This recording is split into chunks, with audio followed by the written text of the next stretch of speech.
Well, Richard, welcome to the flight deck of Concorde. It's a pretty simple aeroplane in some ways because it's very conventional in half of its life, an ordinary aeroplane that flies very slowly, albeit it's a delta aeroplane, delta wing aeroplane that flies, in fact, for Concorde, twice the speed of sound. The 4 Rolls-Royce engines, which were developed from the Vulcan bomber engines, we would open the throttles fully for takeoff, and basically they would stay there for the trip until we throttle back to descend at the end of the journey.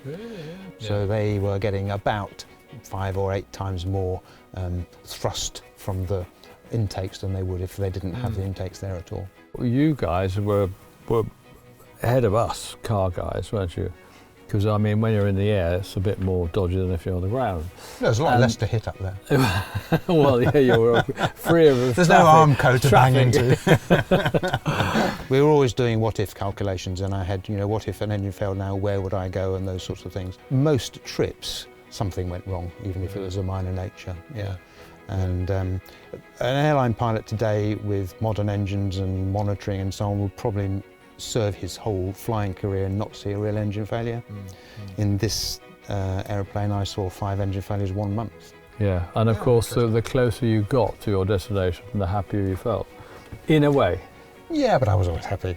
I have to be happy having the privilege of flying this around, my goodness. It was a party aeroplane. It was fantastic. Great sets of privileges. Okay, well, thank you very much, Tim. It's been wonderful, so absorbing everything here, and you know, the car we've got downstairs is absolutely nowhere near as complex as this. I'm looking forward to it, Richard. Good. I really am. So won't take long at all, and so we'll go and do that now, shall we? Super. Look at the 917 from 1969. Interesting to drive, it was. I bet.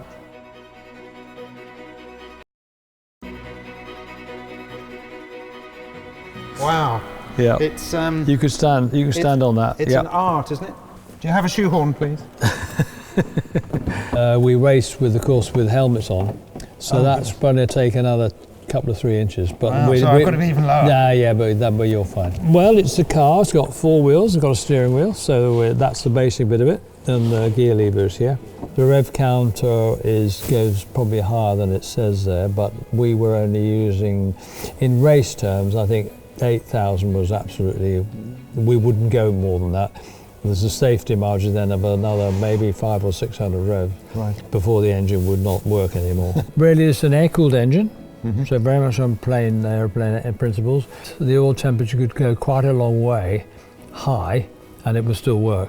Did you have previous experience of driving the model at all? No, I never did any testing with the car at all. It was all done by mainly German drivers because that's where the car came from. Of course. And so I was to qualify for Le Mans in 1969. It was not easy. He's never been this fast before, and so it was going into the unknown really. A little bit like your supersonic. Yeah, I think you're very brave. Well, I think you're very brave. Boy, you're a lot cleverer than me, that's for sure. I mean, lots of things happen in airplanes in flight, and you have plenty of time usually to deal with it before the Mother Earth gets you back again. But you know, you're inches away from trees and Armco and all those. Well, yes, proximity. I mean, the circuits there were not as safe as they should have been. Yeah, drivers, as we know, is a very dangerous era, and lucky to have survived it, really. Fascinating. Yeah. I've really enjoyed sitting in here and listening to your descriptions, and well, I think the more I listen to you, the more I admire you and your colleagues in that era for not only pushing the boundaries of the technology, but being brave enough to be there. Well, yes. I can see all the marks in the leather steering wheel. They're obviously where I don't know where people's grip was so tight. Yeah, sweaty palms. So there we are. Fantastic. Good. Thank you very much. All right. So you're down to drive it next week, is that all right? Yes, I'll drive it at 5 miles an hour around the car. Well, that's exactly what I did yesterday.